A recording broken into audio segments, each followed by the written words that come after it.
हे पूर्ण वैराग्य जाचे वशिष्ठा परिज्ञान योगेश्वराचे कवी वाल्मिका सारिखा मान्यसा नमस्कार माझा सद्गुरु रामदासा सह्याद्रीगिरीचा विभाग विलसे मांदार शृंगावरी नामे सज्जन जो नृपे वसविला श्री उर्वशीचे तिनी साकेताधिपती कपी भगवते हे देव जाचे श्री तेथे जागृत रामदास दिसे जोया जना उद्धरी. बऱ्याच दिवसांनी भेटतोय आणि आजचा समास पण तसाच आहे. त्याचं नावच मुळी जाणते निरूपण आहे. तर आपल्याला आता बऱ्यापैकी जाण आली आहे असं समर्थांना वाटतं आहे. आणि ती जाण आली आहे नेमकं त्याचा अर्थ काय. बऱ्याचदा असं होतं की आपल्या जीवनात घडणाऱ्या ज्या गोष्टी असतात त्या पुष्कळशा आपण प्रारब्धावर सोडून देतो. माझ्या नशिबातच नाही असं आपण त्याला उत्तर देतो. समर्थांना हे खरं मान्यच नाही आहे नशीब वगैरे. समर्थांचा आपल्या कर्तृत्वावर आपल्या मनगटातल्या बळावर इतका विश्वास आहे, प्रयत्नांवर एवढा विश्वास आहे की ते असं प्रारब्ध वगैरे मानायला तयार नाही. ते म्हणतात जाणतेपणाने जर काम केलं, जाणकाराकडून जर आपण लक्ष देऊन त्याच्याकडून काही मार्गदर्शन घेतलं तर आपल्याला यश मिळालंच पाहिजे. हा समर्थांचा वेगळेपणा आहे. आजही आपण किती जरी दासबोध वाचतोय समर्थांचं ऐकून तरी पण मनात येतं की एखादी गोष्ट नाही आपल्या मनात नसेलच माझ्या नशिबात. विसाला अर्ज केला की दरवेळेस मनात असलं नशिबात तर मिळेल. अरे पण असं का विचार करायचा, मिळेलच. आपण सगळ्या त्यांच्या गोष्टी पूर्ण केलेल्या आहेत, आपला हेतू स्वच्छ आहे, पण मनात असं की कुठेतरी नाही मिळालं तर किती उड्या मारशील, उपयोग काय त्याचा. असं जे आपण प्रारब्धावर सोडतो ना, समर्थ आपल्याला जाण करून देतात की असं प्रारब्ध वगैरे आपण ठरवायचं असतं. आपलं प्रारब्ध आपण ठरवायचं. हे जे समर्थांचं वेगळेपण आहे ना ते आपल्याला या समासात अनुभवायचं आहे. म्हणजे नुसतं ऐकायचं नाही आहे, आपण पण प्रत्येक वेळेला असा विचार करायचा येस माझ्या मनासारखं होणारच आहे. ईश्वर पाठीराखा असल्यावर आपल्याला काही कोणाची भीती बाळगण्याचं कारण नाही. हा खरा त्याच्यामागचा अर्थ आहे. समर्थ आता हे जे आपल्याला सांगणार आहेत ना तर ते म्हणतात माणूस दुबळा असेल ना तर त्याच्यामध्ये असले विचार येतात. तो दुबळेपणा गेला पाहिजे. आता सद्यस्थितीमध्ये रोज आपण वेगवेगळ्या बातम्या ऐकतो. काल आमच्या छोट्याशा महाडसारख्या गावामध्ये ईद म्हणून गायी कापायला कळली होती बातमी. मग आपली हिंदू मुलं गेली होती आणि आली आहे आता टी व्हीवर बातमी, वाचली ऐकली असाल तुम्ही. तर आता त्या मुलांचं काल रात्री पुन्हा आपला सगळा समाज जागा झाला, लोक एकत्र आले. त्या मुलांनी काठ्या घेऊन फक्त गेले होते. हो, कसा बचाव होणार आमच्या मुलांचा. काही बचाव झाला नाही. त्यांनी कापायला आणलेले त्यांचे जे मोठ्या मोठ्या सुरे आणि हे होते त्यांनीच आपल्या पोरांना मारलं. आता काय ह्याच्यातून म्हणजे आता हे जे आहे ना इथे जाणते पण आपल्याला पाहिजे की आपण काय करायला जातो आहे, काय होणार आहे परिणाम. हा परिणाम काय होणार आहे आधी लक्षात घेऊन जायला पाहिजे. आता ती मुलं असं म्हणतात की ही बातमी लीक झाली तर मग जाऊन काही उपयोग नसतो, ते लोक पण सावध होतात. निरनिराळ्या त्याला गोष्टी आहेत, त्याच्यात आपल्याला शिरायचं नाही. मुद्दा आपला काय की कुठलीही गोष्ट करताना आपण जाणतेपणाने करावी असं समर्थ आपल्याला सांगतात. आणि तशी जाणतेपणाने केली की यश मिळतं याची खात्री पण ते आपल्याला देतात. प्रारब्ध वगैरे काही नाही, नशिबातच आपल्या नाही असं म्हणायचंच नाही असं त्यांचं म्हणणं आहे. आणि आता एक महत्त्वाचा विषय या समासात आपल्याला आजही आपल्याला त्याचा उपयोग आहे की म्हणून समर्थांना जातीयवाद मान्य नव्हता. त्याही वेळामध्ये ते जात मानायला तयार नव्हते. ते गुणांवरती माणसांची पारख करत होते. त्यांचं म्हणणं असं आहे की गुणांमध्ये विषमता आहे, ते गुण आपल्याला वाढवता येतात आणि गुणांमुळे विषमतेमुळे माणसांमध्ये फरक पडेल, पण जातीमुळे फरक पडण्याचं कारण नाही आहे. गुणं जर असतील तर त्या गुणांमुळे माणूस किती मोठ्या उच्च पदाला जाऊ शकतो. आणि गुणं तर मिळवण्याची गोष्ट आहे. आपल्याला एखादी गोष्ट यायला हवी असेल तर ते प्रयत्नपूर्वक आपण करू शकतो. कुठे जन्म घेतला आहे, कुठल्या जातीत जन्म घेतला याचा काही संबंध नाही. पण गेल्या काही वर्षांमध्ये विशेष करून स्वातंत्र्यानंतर आमच्या देशामध्ये जातीयवादाने राजकारणी लोकांनी तो जातीयवाद जो आणला ना त्याच्यामुळे ही जातीय विषमता आपल्याकडे आली. हा ब्राह्मण, हा क्षत्रिय, वैश्य, हा शूद्र अशा पद्धतीचे खरे चारी समान पातळीवर असणाऱ्या या गोष्टी आम्ही मात्र त्या अशा वरिष्ठ आणि नीच असं करून टाकल्या आणि त्याचे परिणाम आपण अजूनही भोगतो आहे.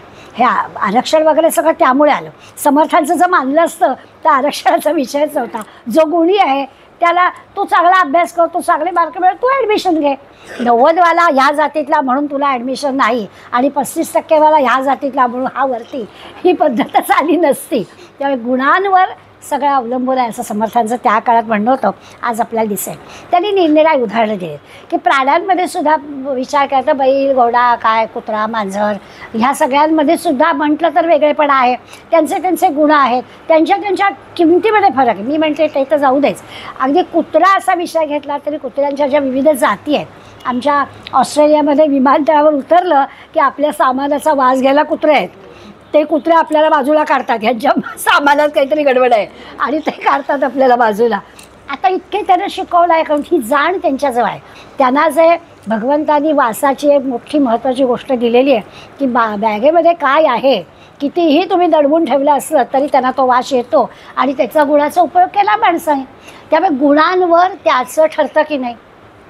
लगेच त्याला वेगळं शिक्षण, त्याला वेगळी खानपान, त्याची सेवा, त्याचं रहनसहन वेगळं, AC लावून. आमच्या शेजारी कुत्रा आहे त्याला AC दिवसभर लावून ठेवतात. हे लोक सगळे बाहेर जातात हं कामाला, ऑफिसला, पण आमच्या ओमला लागतोच म्हणाले. मग आता काय करणार, लागतो त्याला. आता किती नशीबवान आहे, कुत्राच म्हटलं तर, पण त्याची व्हॅल्यू किती आहे की त्याला दिवसभर AC ठेवायला लागतं. अशा पद्धतीचं हे जे आहे गुणांमुळे आहे की त्याच्या अंगी गुण कोणते त्यावर ठरतं. एखादा कारमध्ये बसतो आणि छानपैकी हिंडून येतो आणि एखादा बिचारा भुंकत असतो रस्त्यावर, त्याला पोटभर खायला पण मिळत नाही. आता ही जे काही तफावत आहे ती कशामुळे आली, गुणांमुळे आली. त्याच्याजवळ गुण असल्यामुळे त्याला विमानतळावर ठेवला गेला, त्याला AC वर ठेवला गेला. ज्याच्याजवळ काहीच नाही तो बिचारा रस्त्यावर हिंडतो आहे. माणसांच्या बाबतीत ह्याच्यापेक्षा काय वेगळं असणार. म्हणून समर्थ सांगतायत की सगळं काय जे महत्त्व आहे ते गुणांना महत्त्व आहे, नाहीतर नाही. दुसरं महत्त्वाचं त्यांनी आपल्या विषय मांडला. मला मी शाळेत असताना एक औंधाचा राजा म्हणून धडा मुलांना शिकवत होते. हे कदाचित तुमच्या मुलांना पण तो असेल. तर त्या औंधाचा राजा धड्यामध्ये एक विषय होता की औंधचा राजा म्हणजे ते हे जे होते प्रतिनिधी, त्यांचं नाव भगवानराव पंत प्रतिनिधी, ते राज्यकारभार करायचे आणि ते ना असं अचानक एखाद्या शाळेला व्हिजिट द्यायचे आणि त्यांचे प्रश्न ठरलेले असायचे. वर्गात कुठल्याही आलं की, आणि मुलांना पण माहिती असायचं की त्यांना कोणत्या प्रश्नाचं कोणतं उत्तर दिलं की आवडतं, ते खुश होतात. सगळं अगदी ठरलेलीच गोष्ट होती की पहिला तास कुठला, मग मुलांनी सांगायचा गीतेचा, मग गीतेतला श्लोक कोणता, तर मुलं सांगायची त्यांचा आवडता श्लोक आणि त्यांना आनंद व्हायचा. एक दिवस त्यांनी वेगळाच प्रश्न विचारला, प्रत्येकाला विचारला. प्रत्येक मुलाला तुला पुढे कोण व्हायचं आहे. आता हा प्रश्न नवीन होता. मुलाला वाटलं आता काय राजाला उत्तर काय द्यायचं, आणि म्हणून मुलं आपल्या मनाला येईल तसं उत्तर देत होते. पंतप्रतिनिधी नाखुश होते, कुठल्याच उत्तरावर ते खुश होईनात. आणि मग बऱ्याच वेळाने एका मुलांनी उत्तर दिलं आणि त्याच्यावर ते खुश झाले. त्यांनी सांगितलं की मी बांगड्यांचा कारखाना काढणार आहे. मग त्यांनी लगेच पुढला प्रश्न विचारला की तुझं नाव काय. मग त्यांनी सांगितलं अमुक अमुक अमुक कासार. हां, आणि सांगितलं पण काय, तर मला बांगड्यांचा कारखाना. आणि एकदम पंतप्रतिनिधी खुश झाले. ते म्हणाले तुझं काय 11वीचं शिक्षण झालं की तू माझ्याकडे ये, तुझ्या कारखान्याला मी मदत करणार. आता हा प्रसंग का सांगायचं कारण, तर गुण शोधणं की तो कासार आहे, त्याच्या रक्तातच हे आहे आणि त्यांनी बरोबर तो निवडला आहे की मला काय पुढे व्हायचं आहे. तर ही प्रगती आहे. कदाचित वडिलांची कासार म्हणून नुसतंच बांगड्यांचं दुकान असेल, पण आता या बांगड्या तयार करणं आणि आपलं त्या कासार जातीत आपला जन्म आहे, तर ती रक्तातून आपल्याला कला मिळालेली आहे. तर मी असं ह्याच्यावर नाही थांबणार, तर मी माझाच कारखाना काढेन. असं जे त्यांनी उत्तर दिलं ते पंतप्रतिनिधींना अतिशय आवडलं. गदिमांचा तो धडा होता आणि त्या धड्यामध्ये त्यांनी हे जे उत्तर आहे त्या उत्तराने राजा का खुश झाला, तर त्याचं कारण त्यांनी आपल्याला दिलं. ही गुणग्राहकता जी असते ती जर असेल तर माणूस प्रगती करतो. जाणपण निरूपणामध्ये त्यांनी आपल्याला हे सांगितलं की आपल्याजवळ असतात गुण, नाही तसा माणूस नाही आहे. नरदेहाला जन्माला आला त्या अर्थी काहीतरी गुण आहेतच आणि त्या गुणांचा उपयोग ते शोधणं, त्याप्रमाणे करणं हे आवश्यक आहे. दुसरं त्यांनी असं म्हटलं की आपण सगळ्यांनी आपल्या लहानपणी पंचतंत्र लहानपणी वाचलं आहे. त्या पंचतंत्राच्या गोष्टी ज्या आहेत त्याच्यामध्ये असंच आहे की राजा सुदर्शन जो होता त्याची मुलं अशी हुशार नव्हती आणि मग राजाला जरा प्रश्न पडला की आता कसं आपल्या मुलांचं होणार. म्हणून त्यांनी विष्णू शर्माकडे आपल्या मुलांना पाठवलं की तू त्याला दे. आणि विष्णू शर्मानी त्यांना जे हुशार केलं ते हुशार करण्यासाठी ज्या गोष्टींचा वापर केला, पशु पक्षी प्राणी यांची उदाहरणं घेत घेत पंचतंत्रातल्या गोष्टी त्यांनी सांगितल्या आणि त्याच्यातून त्या मुलांना तयार केलं. हे जे आहे हे जाणपण निरूपण आहे. कसं तयार करायचं या अर्थाने आपल्याला या समासाकडे आज पाहायचं आहे. खरा तर विषय म्हटलं तर उपनिषदामधलाच आहे की छांदोग्य उपनिषदामध्ये त्यांनी एक दिला आहे, नाना तू विद्या च अविद्या, म्हणजे ज्ञान किंवा अज्ञान दोन्ही असेल. यदैव विद्या या करोती तदैव बीजवत्तरम भवती.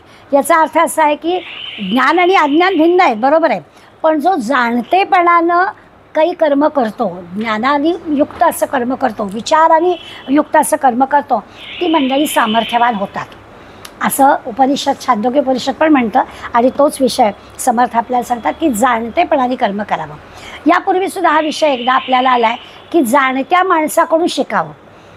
आपण शोधतो ना की 4 लोक आपल्याला सांगतात, अगं तू ना अमक्या अमक्या डॉक्टरकडे जा, चांगला गुण येतो.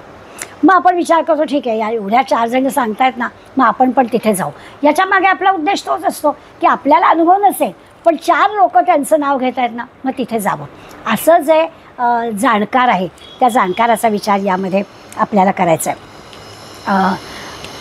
खरं तर असं आहे की मोठी मोठी माणसंसुद्धा चुकतात बरं का, की मला सगळं येतं आहे, मला सगळं माहिती आहे. ह्या समासावर निरनिराळ्या मंडळी निरूपण केलं आहे, त्याच्यात काही उदाहरणं दिली आहेत की मोठी माणसं पण काही चुकत नाहीत असं नाही. आता पाणिनीसारखा व्याकरणकार या क्षेत्रामध्ये त्याचं नाव चांगलं आहे, मान्य आहे की अगदी संस्कृत व्याकरण पाणिनीशिवाय कोणी नाही. पण नेमकं कुठे चुकलं तर म्हणे पाणिनी व्याकरणकार एवढा, पण भविष्यातला की आपण जंगलामध्ये जातो आहे, काय तुझ्या व्याकरणाचा ज्ञानाचा उपयोग आहे, तेव्हा तुला सुरक्षिततेसाठी काहीतरी व्यवस्था केली पाहिजे. सिंहाने मारलो हो त्याला आणि त्याचा मृत्यू झाला. त्या काळामध्ये जर जंगल हे करून जायचं असेल, तू व्याकरणकार असशील पण सुरक्षिततेसाठी तुला ज्या काही उपाययोजना करायच्या करायलाच हव्या होत्या. तर ते आपल्याला सांगतायत की माणसा सगळ्या गोष्टीतलं सगळं मला येत आहे असं मानण्याचं कारण नाही. त्या क्षेत्रामधलं जे तेवढं मला येत आहे तिथे आपण प्रवीण असो, पण दुसरीकडे दुसऱ्याचे सल्ले आपल्याला घ्यायला पाहिजे, दुसऱ्याचं आपल्याला ऐकलं पाहिजे. मग निरनिराळी उदाहरणं त्यांनी दिलं की जैमिनी हा मीमांसाकार होता, त्याला म्हणे हत्तीने उडवलं. छंदशास्त्राचे प्रणेते पिंगल मुनी यांना सुद्धा म्हणे मगरीनं ठार मारलं. आता ही उदाहरणं त्यांचा कमीपणा सांगायचा आहे म्हणून नाही येत द्यायची, तर सांगायचं असं की एखाद्या क्षेत्रामध्ये अगदी अव्वल दर्जा मिळालेला आहे, पण याचा अर्थ असा नाही की दुसरीकडे आपल्याला कुणाचा सल्लाच घ्यायला लागणार नाही, तर तसं नाही होत. त्याच्यासाठी असं आहे की पूर्वी ती एक गोष्ट होती बघा की 4 मित्र होते, त्या 4 मित्रांना अगदी विविध विषयाचं असं ज्ञान होतं की एखाद्या मृत जीवाला सुद्धा ते जिवंत करू शकत असत. आणि त्या 4 मित्रांमध्ये ती वेगळीवेगळी कला होती. मग त्यांनी काय केलं की एक सिंह मरून पडलेला होता, तुम्हाला आपण याला जिवंत करूया परत. आणि मग ज्याला त्याला त्या प्रत्येकाचं वजला होतं, समजा एखादा डॉक्टर असेल तर त्याला ती सगळी पुन्हा एकदा रक्त यंत्रणा त्याला करता येत असेल, प्रत्येकाच्या जवळ जे काही कला होती ती त्यांनी अवगत केली. पण भविष्याचा विचार करायला होता की हा जिवंत झाला आपलं काय होईल, तो विचारच केला नाही. आपल्या जवळचं ज्ञान दाखवायला गेले, झाला काय होतं शिव जिवंत, आणि मग त्यांनी जे काही करायचं ते केलं. आता जरी ही पंचतंत्रातली गोष्ट असली तरी आपल्याला भविष्याचा विचार जाणत्या माणसाने परिणामांचा विचार केला पाहिजे, यासाठी आपल्याला या समासात सांगताय. आपण खूप मोठी चूक केली आहे. ब्रिटिशांनी आपल्याला मेकॉलेजची शिक्षण पद्धती दिली आणि त्या शिक्षण पद्धतीतच आपण लहानाचे मोठे झालो.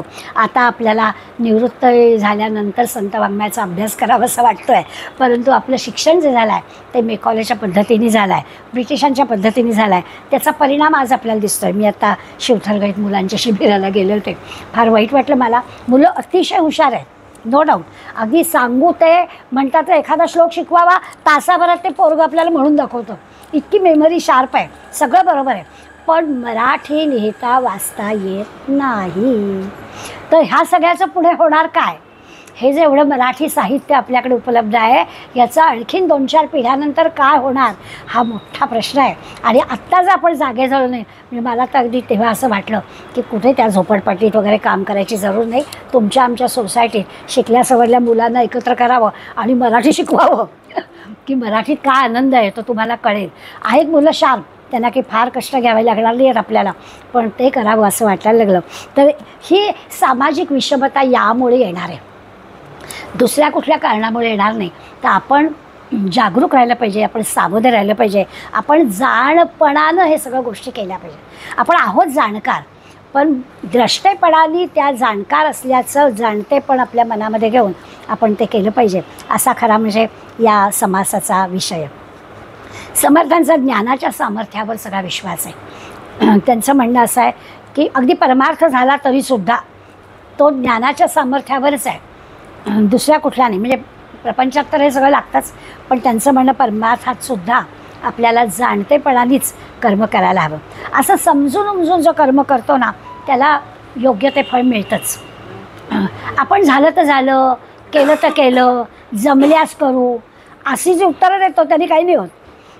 त्यांचं म्हणणं असं की जमलं तर नाही, जमणारच असं समजून कर्म केलं म्हणजे मग आपण अजाणता नाही ना करत. जेव्हा आपण समजून करतो तेव्हा विचारपूर्वक सगळं केलेलं असतं. जर अजाणतेपणे केलं तर मग जे गौण फळ मिळेल आणि जे काही मिळेल त्याच्यात मग आपल्याला मान्य करावं लागेल की केला तर केला, मला हे पण करायचं आहे, मला ते पण करायचं आहे, त्यामुळे 12वीमध्ये मार्क कमी मिळाले तरी मला चालतील असं ज्यांनी ठरवलं आहे त्याला ठीक आहे, त्याला कमी मार्क मिळतील. कारण मला बॅडमिंटन सोडायचं नाही आहे, मला काय तबला सोडायचं नाही आहे, मला हे पण सगळं करायचं आहे आणि 12वीला पण बसायचं आहे. मग त्यांनी कमी मार्क मिळाले तरी ठीक आहे, त्याचं तेवढंच होतं, मग त्याला ते गौण फळ मिळेल. पण नाही बा, एक वर्षभर मी आता बाकी सगळ्या गोष्टी बाजूला ठेवणार आहे आणि मला अभ्यासच करायचा असं ठरवलं तर त्याला मिळतीलही चांगले मार्क. आपण ठरवण्यावर आहे असं ते आपल्याला सांगतात. आणि ही गोष्ट तर खरीच आहे, वर्षभर जो कसून मेहनत घेतो त्याला फळ चांगलं मिळतं. जो आपलं बघू शेवटचे 15 दिवस अभ्यास करायचा मग त्याचं काय मिळायचं फळ ते त्याला मिळतं असं आपल्याला दिसतं. त्यामुळे समर्थांचं म्हणणं आहे की आपल्याला जर जीवनात भाग्यवान व्हायचं असेल तर ते भाग्य आपल्या हातात आहे. असं काही मानायचं कारण नाही की मला जमेल की नाही. त्याच्यासाठी लागणारे जे काही पूर्वप्रयत्न आहेत ते सगळे पूर्वप्रयत्न विचाराने विवेकाने करायचे की आपल्याला हवे असणारे हवे असतील त्या गोष्टी प्राप्त झाल्याशिवाय राहणार नाही. आता त्याच्या उलट आहे, जो प्रयत्न करत नाही, विवेक नाही, विचार नाही, जमलं तर जमलं असा जो करतो त्याला समर्थांचा शब्द आहेच, समर्थ त्याला करंटाच म्हणतात. नरदेह मिळूनसुद्धा असा जो विचार करतो तो दुर्दैवीच आहे. म्हणून प्रपंचात परमार्थात जाणतेपणाने वागावं असं म्हटलं आहे. या समासाची सुरुवातच श्रोत्यांच्या प्रश्नाने. काय नेमकं या 44 ओव्यांमध्ये शिकायचं आहे तो विषय आपण पाहिला आणि सुरुवातीला श्रोताच प्रश्न विचारतो आहे. त्याचं म्हणणं असं आहे की पृथ्वीवरती एवढे लोक आहेत, या सगळ्या लोकांमध्ये फार मोठी तफावत आपल्याला दिसते. तर ही तफावत का आहे? काही श्रीमंत, काही गरीब, काही अतिशय देखणे, काही अतिशय तिलोत्तमा. तिलोत्तमा शब्दाचा अर्थ असा आहे की सगळ्या उत्तम गोष्टीतून तिळतिळ काढून तयार झालेलं. तर असा का फरक दिसतो असे प्रश्न श्रोत्यांनी विचारला आहे की काही खूप चांगल्या सगळ्या गोष्टी दिसतात आणि काही अगदीच विरुद्ध असतं. तर असं इतका भेद नरदेहांचा फक्त विचार करता, बाकी तर जाऊ देच, बाकी सगळीकडे भेद आपल्याला दिसतो. पण या नरदेहांमध्ये असा भेद का असावा असा प्रश्न श्रोत्यांनी समर्थांना विचारला आहे. आणि त्याच्यावरचं उत्तर देताना समर्थांची एक स्टाईल आहे की आधी लगेच प्रश्नाचं उत्तर एका शब्दात देऊन टाकायचं, जसा प्रश्न तसं उत्तर. म्हणजे लगेच देऊन टाकलं की गुणांचा फरक आहे. हा जो काही फरक आपल्याला दिसतो एवढा मोठ्या प्रमाणात, तर ज्याच्याजवळ उत्तम गुण आहे तो उत्तम ठिकाणी असतो, ज्याच्याजवळ गुण नाहीत तो असा खाली असतो. काही भाग्य वगैरे किंवा ही जी तफावत आपल्याला दिसते त्याला दुसरं तिसरं कुठलंही कारण नाही आहे, गुणांमुळे आहे. जो गुणी आहे तो श्रीमंत होतो, जो अवगुणी आहे तो दरिद्री राहतो. असं स्पष्ट शब्दात समर्थांनी एकाच ओवीमध्ये आपल्याला सांगून टाकलं. खरं तर काय प्रश्न आणि उत्तर झालं, परंतु असं काय आपण नाही होत ना लगेच आपल्याला पटायला. त्यामुळे त्यांना पुढल्या 44 ओव्या द्यायला लागल्या. पहिल्या 5 ओव्यांमध्ये या प्रश्नोत्तराचा कार्यक्रम झाला, श्रोत्यांनी प्रश्न विचारला आणि हा सगळा गुणांचा परिणाम म्हणून भेद आहे असं समर्थांनी सांगून टाकलं. आता त्याचं स्पष्टीकरण समर्थ आपल्याला देणार आहेत.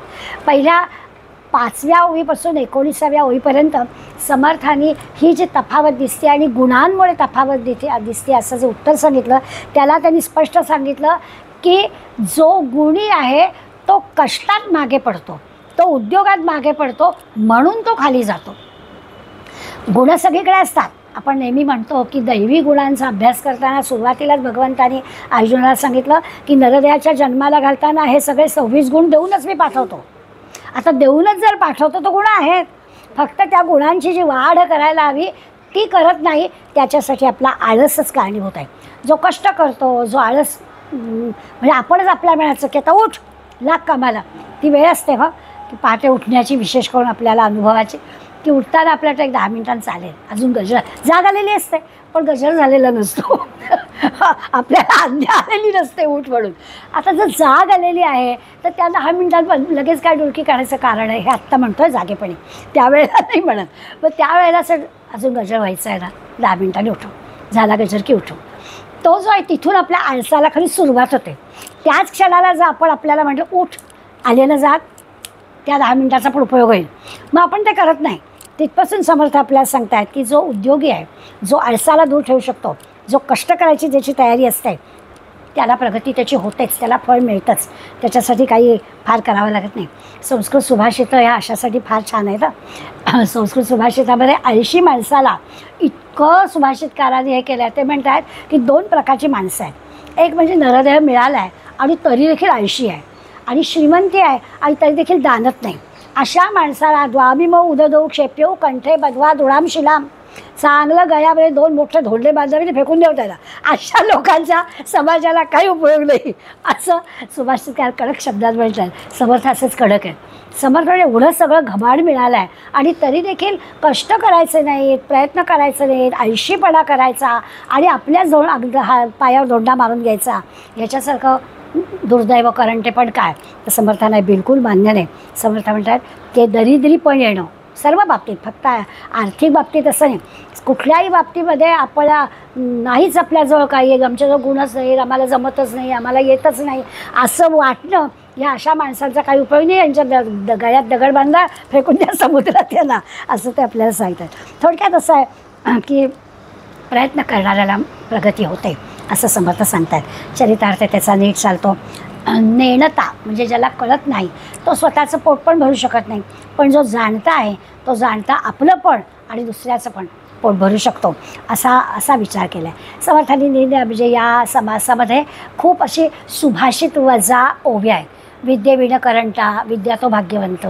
किती साधी गोष्ट सांगते की ज्याच्याजवळ ज्ञान आहे तो भाग्यवंत, विद्येविण ज्ञान नाही तो करंटा. असे काही सुभाषित वजा वाक्य आपल्याला याच्यामध्ये मिळेल. बऱ्याचदा असं आपल्याला दिसतं की एकाच घरात जन्माला आलेली 2 मुलं असतात. एक चांगला प्रगती होते, गुणी असतो मुलगा, आणि एक मात्र खराच भाग्यहीन असतं. तर असं का? तर समर्थांचं म्हणणं असं काही नाही आहे. एकाच घरात जन्मलेल्या, एकाच वातावरणात वाढलेली मुलं अशी का बरं परस्पर विरुद्ध दिसतात? आपण लगेच त्याचं उत्तर आपल्याशी तयार असतो, ज्याचं त्याचं नशीब. आपण बघा अशी उदाहरणं आपल्या भोवताली असतात आणि 2 मुलांमध्ये असा फरक असला तर आपलं उत्तर हे असतं. प्रत्येकजण आपापलं काहीतरी गेल्या तर जन्मीचं घेऊन आलेलं आहे, त्याला काय करणार? नाही तर एकच आईवडील, एकच परिस्थिती, त्यांनी काय ह्याला वेगळं का केलं असेल, पण याच्या नशिबातच नाही. समर्थ मानायलाच तयार नाही तसलं काय. समर्थ नशीब नाही. त्या मुलांनी जे काही आपलं भाग्य उदयाला असायचे प्रयत्न करायला हवे होते ते प्रयत्न केले नाही, चुकीच्या मार्गाने प्रयत्न झाले म्हणून गडबड झाली.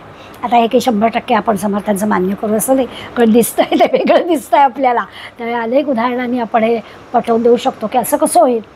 पण असं जे आहे ना, थोडं चुकत जातं आणि मग त्याच्यामध्ये एवढी जागा राहते की माणसांमध्ये असा फरक दिसतो.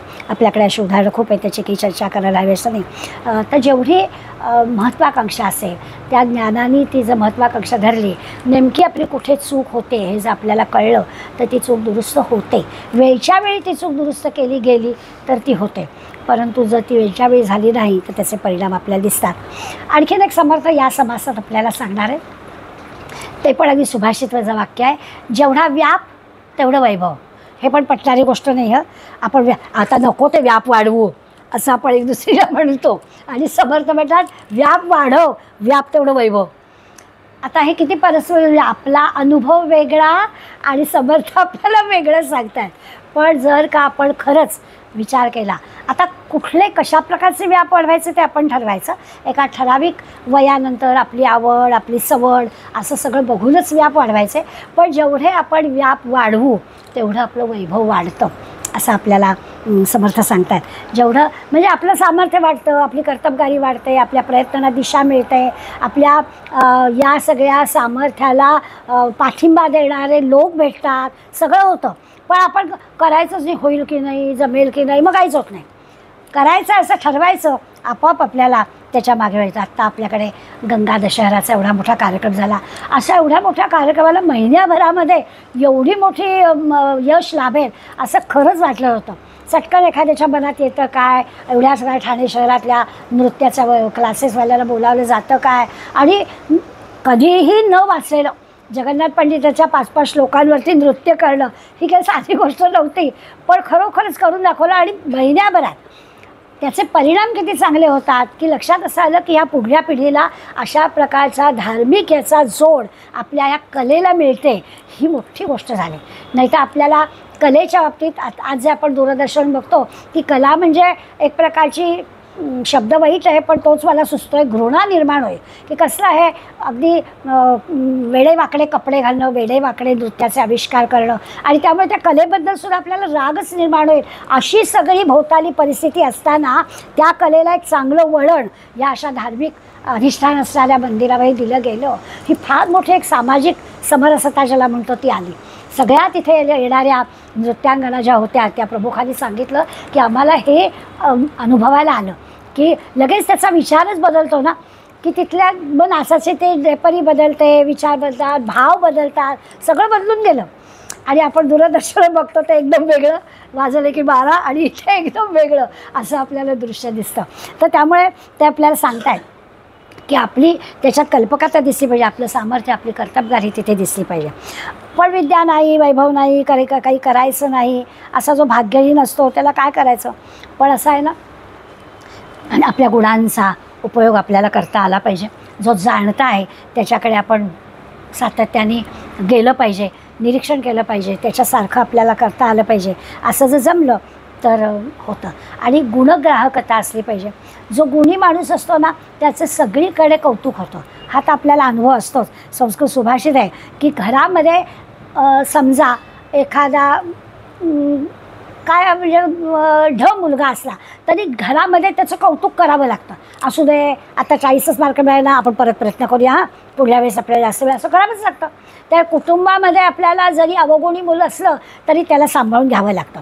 गावामध्ये असतात, त्या गावामध्ये सुद्धा जर काही असलं तर गावामध्ये साधारणपणे असं असतं की गुणापेक्षा श्रीमंत कोण आहे, कारण त्याची मदत लागते ना सगळ्यांना. त्या धनिकाचं कौतुक केलं जातं. अगदी बरोबर आहे. थोडंसं देशाचा विचार केला तर राजाचं सन्मान ज्याला आहे त्यांचा आपल्याला विचार करावा लागतो. पण विद्वान सर्वत्र पूज्यते, पण सगळीकडे विद्वानांची पूजा होते. त्या विद्येला पर्याय नाही. विद्येविण करंटा तो विद्या तो भाग्यवंत असं समर्थ म्हणतात. त्या अर्थाने विद्येचा विचार समर्थांनी या 19व्या ओवीपर्यंत आपल्याला केला. पुढे 20व्या ओवीपासून त्यांनी आपल्याला या सगळ्या अपयशाचं मूळ कारण अज्ञान आहे असं सांगितलं. अज्ञानामुळे सगळीकडे आपण मार खातो, माहितीच नसते पुरेशी म्हणून आपण मार खातो. आणि खरं आहे गोष्ट की आत्ताच आपलं लिफ्टचं झालं की आपल्याला त्यातलं ज्ञानच नाही ना. आपल्याला बंद पडली आणि चालू आहे एवढंच माहिती आहे.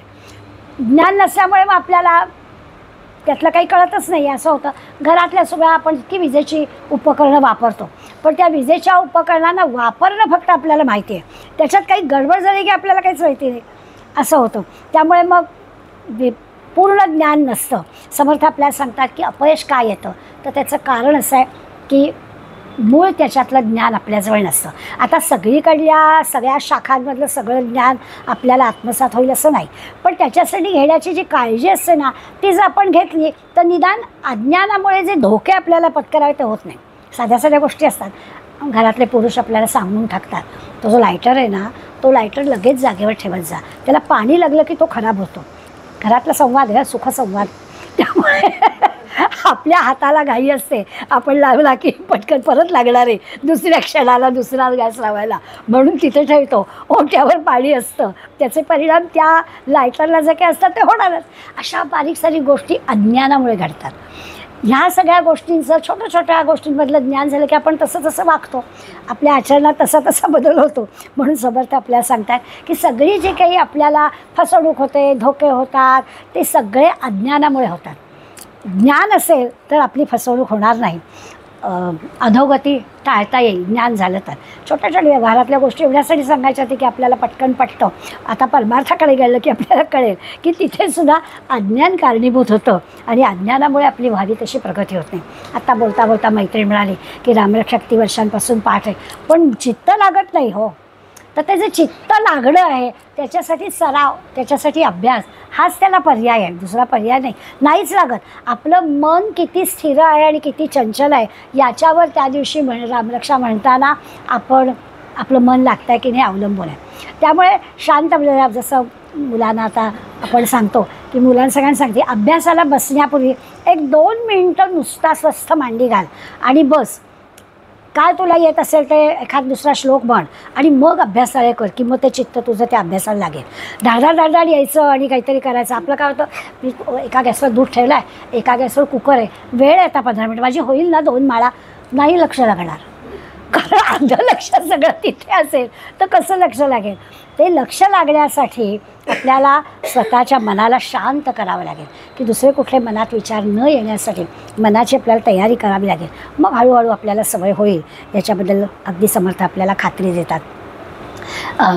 सगळ्या म्हणजे असं आहे ना, समर्था घरीचे श्वान त्याचे सर्व देठी मान असं म्हटलं. एकदा आपण समर्थांच्या हाती लागलो किंवा आपल्याला सगळं लक्षात येतं की तिथे सुद्धा म्हणजे त्या श्वानाला सुद्धा मोठेपण मिळतं. तर आपण तर काय त्यांचे भक्त म्हणून घेतो तर आपल्याला यश मिळाल्याखेरीज राहणार असते.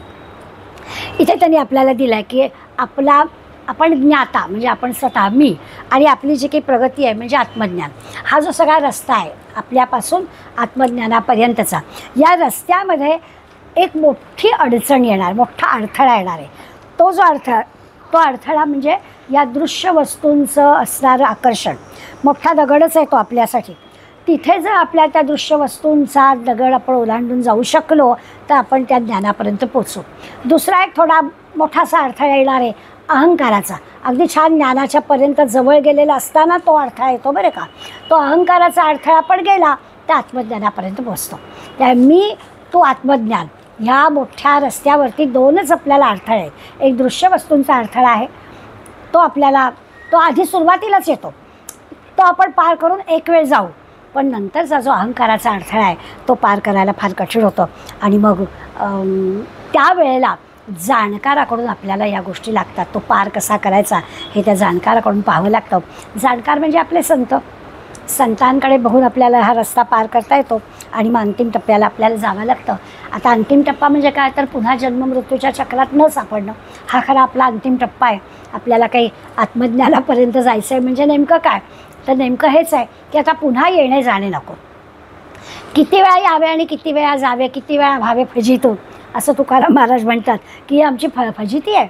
एकीकडे म्हणतात की गर्भवासाला परत घाल मला म्हणून. त्या गर्भवासाला परत घाल म्हणण्यामागे आणि फजिती होण्यामागे वेगवेगळी कारणं आहेत. नको आहे त्यांना जन्मच्या चक्रात अडकायचं नाही, पण तुम्हा आम्हाला हा रस्ता दाखवायला हवा ना, तो रस्त्यातले काही अडथळे ओलांडून न्यायला हवं ना, त्याच्यासाठी पुन्हा गर्भवासी घालावे असं सांगतायत आपल्याला, असं लक्षात येईल. म्हणून मग ज्ञानी आणि अज्ञानी काय, तर अज्ञानी माणूस कर्म चुकीचं करतो. समर्थ सांगतायत आपल्याला धर्म अधर्म त्याला कळत नाही आणि मग त्यामुळे त्याला तो भाग्यहीन किंवा करंट असं होतं. एकूण ज्ञानाची हेळसांड तो करतो. काय नेमकं बरोबर काय चूक हे त्याला लक्षात येत नाही. मग आता त्याच्यासाठी या सगळ्या गोष्टी पार करून ज्ञानाकडेच जायला आपल्याला हवं. हाच एकमेव उपाय आपल्यासाठी आहे. म्हणजे परमार्थाच्या क्षेत्रात सुद्धा ज्ञानाला महत्त्व आहे, ज्ञानाची आवश्यकता आहे. सगळ्याच कुठल्याही कार्यासाठी आहेच. व्यवहारातलं पटकन आपल्याला कळतं की त्याच्याशिवाय होत नाही. नवीन लग्न झालेली मुलगी सासूबाई म्हणतात अगं आपल्याला मोदक करायचं तो चतुर्थीला, हो मला येतात. आणि मग ते आपल्याला गमतीतली गोष्ट माहिती आहे, पानं घेताना म्हणते की मोदक केले आहेत वाट्या घ्या. तर मोदकाला काय करायच्यात वाट्या, पानात नाही का वाढता येत. मग कळलं की कसले काय तिला मोदक कुठले आले काही माहिती नसतं. तर मला येता याला काही अर्थ नसतो. परमार्थाच्या क्षेत्रात सुद्धा मला माहिती आहे, मला येत आहे, माझा सखोल अभ्यास झाला आहे, माझा ज्ञानेश्वरीचे पेपर झाले आहेत, मनोबोध माझा झाला आहे, याला काही अर्थ नाही आहे. हे करायचं नाही का तर करायचं. त्याचा अर्थ असा नाही की परीक्षा ज्यांनी तयार केले तेवढ्या ती वेळी माणसं आहेत, हे सगळं करायचं. परंतु हे झालं आहे म्हणजे मला ज्ञान झालं आहे असं जर कुणाला वाटत असेल तर ते चुकीचं आहे असं समर्थ स्पष्ट सांगतात. त्याचं आपल्याला आपल्या याच्यामध्ये आचरण करता आलं पाहिजे. नुसत्या परीक्षा झाल्या आहेत, नुसते ग्रंथांचा अभ्यास झाला आहे असं उपयोग नाही. तर आपल्या आचरणामध्ये आपल्या विचारामध्ये काही बदल झाला आहे का, आणि तो आपल्यालाच कळतो. ते काही दुसऱ्याने कोणी आपल्याला सांगायची आवश्यकता नाही. त्या समर्थांचा या ज्ञानप्रधान कर्मावर अतिशय भर आहे. तो असा आहे, ते म्हणतात भक्ती कर्म ज्ञान सगळं आपल्याजवळ हवं. आणि ते असं ज्ञानपूर्वकच हवं. आंधळी भक्ती, आंधळं कर्म त्यांना मान्य नाही आहे. त्या सगळ्या मागे पूर्णपणानं ज्ञानरूपच असलं पाहिजे, ज्ञानाने कर्म करायचं. बरं, खरं तर असं आहे की स्वतःची ओळख झाली की आणखीन काही मिळवण्यासारखं नाहीच आहे. श्रोत्यांच्या या प्रश्नाला खरं उत्तर त्यांचं हेच आहे की आणखीन काय, एक स्वतःची ओळख, माझं स्वरूप जाणणं. मी म्हणजे काही काळापुरत्या या सगळ्या रूपामध्ये आहे. हा जो देह मिळालेला आहे तो काहीतरी 70, 75, 80 जो काही आहे तितक्या वर्षांपुरता भाडोत्री मिळालेला आहे, तो परत देऊन टाकायचा आहे, तो आपला नाही आहे. मग माझं खरं रूप काय आहे हे ज्याला ओळखता आलेलं आहे त्याला खऱ्या अर्थाने ज्ञान झालं असं होईल. आणि ते ज्ञान होण्यासाठी या सगळ्या गोष्टींचा अभ्यास आपल्याला करायला हवा असं त्यांचं म्हणणं आहे. आता हे कळण्यासाठी मी देह आहे हे जे दृश्य आहे ते दृश्य बाजूला करता आलं पाहिजे, तेव्हा आपल्याला त्या न दिसणाऱ्या आत्म्याचा विचार करेल. तो तर आपल्याला वारंवार समर्थ सांगतातच आहेत. थोडंसं असं आहे की हे भान जाणं अवघड आहे. मी देह आहे हे भान जाणं अवघड आहे, ही गोष्ट खरी आहे. पण निदान आपण असं म्हणू की मी देह आहे तसं मी देवही आहे असं भान आणायला काय सुरुवात करायला हरकत आहे की यस, माझ्या अंतःकरणामध्ये राम आहे आणि रामामुळे हे सगळी माझी प्रत्येक जी काही कृती आहे ती ईश्वराची म्हणून मी करते आहे अशी सवय लावायला काय हरकत आहे की होईल की ह्या देहाला मला विसरता येत नाही, पण हा देह रामाचा आहे असं समजून जर केलं तर निदान समर्थ आपल्याला सांगतात की आपण गैर हे करणार नाही आणि मग आपण जाणून कर्म करू. शेवटी जाणतेपणा हा विषय आपल्याला घ्यायचा आहे ना, त्या जाणतेपणाचं कर्म आपल्याला करायचं आहे तसं आपण करू शकू.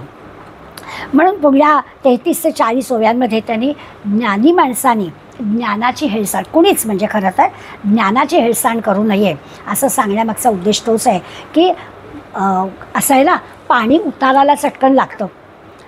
मी शाळेत असताना मुलांना गमतीनं म्हणायचे की एवढ्या प्रकारचे क्लासेस आहेत आपल्या ठाणे शहरात, कुठलीही गोष्ट तुम्हाला काही शिकायची की लगेच क्लासेस आहेत, पण येथे शिव्या शिकवल्या जातील. क्लास आहे का हो? पण येतात सगळ्यांना. कशा काय येतात कारण माहिती नाही आपल्याला, पण त्या येतात. कोणीही शिकवलेलं नसतं. हा चुकीचा शब्द हे पण कळलेलं असतं की हे असं तोंडून उद्गार काढणं हे चुकीचं आहे, हा शब्द चांगला नाही आहे, पण येतो की नाही. मग कुणी न शिकवता काय येतो. समर्थ आपल्याला सांगतात की या गोष्टी शिकवायलाच लागत नाही. अज्ञानाकडे जा हे कशा सांगायला लागत आहे, ते असतंच, येतच आपोआप. आपल्याला वाईट गोष्टी शिकवायला लागतच नाही. दूरदर्शनवरच्या एखाद्या गाण्याच्या नुसती धूल ऐकली पुढलं लगेच आपल्याला येतं. खरं म्हणजे काय, त्याच्यासाठी आपण अभ्यास केलेला नसतो, पण एखादं भक्तिसंगीत ऐकलं आहे किंवा एखादं स्तोत्र आपल्या त्याच्याचे परिश्रम घ्यावे लागतात, पाठच होत नाही. नवरात्र आलं की आईगिरी नंदिनी 20 कडवी अगदी लगातार म्हणता येतात. महिना जाऊ दे, दिवाळीच्या वेळेला म्हणूया परत पुस्तक घ्यायला लागतं. का? कारण चांगल्या गोष्टी विस्मरणात पटकन जातात. त्या स्मरणात ठेवायचं असेल तर अभ्यास करावा लागतो, निधिध्यास ठेवावा लागतो, सातत्याने ते करावं लागतं. समर्थ आपल्याला जाणं पण यायचं म्हणजे काय तर हे आपल्याला सगळं सांगतात की हे जे ज्ञान मिळवायला हवी, विद्या मिळवायला हवी, जाणते पण मिळवायला हवं, हे सगळ्या क्षेत्रांमध्ये मिळवण्यासाठी जे कसब लागतं ते हेच आहे की जरा देखील त्याच्यामधलं सातत्य बाजूला करून चालत नाही. तुमचं सातत्य गेलं की गडबड झालीच. कुठल्याही गोष्टीत प्रगती करायची असेल तर वारंवार चांगल्या करावंच लागतं. वाईट गोष्टी आपल्याला लगेच येतात, सहज करता येतो असं म्हणतात. आता एकदा हा विचार आपण पक्का केला की आपल्याला लक्षात येतं की आपण ज्या गोष्टी अपयशाच्या आहेत त्याच्यामध्ये मूळ कारण आपणच आहोत. कबूल करणं आपल्याला शक्य नाही आहे, पण समर्थ आपल्याला सांगतात की आपणच त्याला कारण आहोत. आणि मग जर का आपणच कारण आहोत तर दुरुस्त पण आपणच करायचं. बिघडायला जर आपणच कारण आहोत तर दुरुस्त पण आपल्यालाच करायला हवं. म्हणून साधारण 20व्या श्लोकापासून पुढे त्यांनी आपल्याला 28व्या श्लोकापर्यंत दाखवून दिलेलं आहे की अज्ञानामुळे बऱ्याचशा गोष्टी घडतात. म्हणजे आता व्यवहारातलं म्हटलं तर कळतंच आपल्याला, जर पुरेशी माहिती नसेल. का बरं, आपण परदेशात कोणी जाणार असला मुलगा तर मुलांना हवं असतं नको असतं तो भाग वेगळा, पण आपण 4-2 मंडळींचे पत्ते मुद्दामच आणतो शोधून, कोणाचं कोणत्या गावात आहे. मग कधीतरी आपल्याला माहिती असतं ती अमकी बोलली ती शोधून काढतो आणि काही नाही ते आपण मुलांना देतोच की तुला लागोत ना लागोत पण हे पत्ते तुझ्या जवळ ठेव.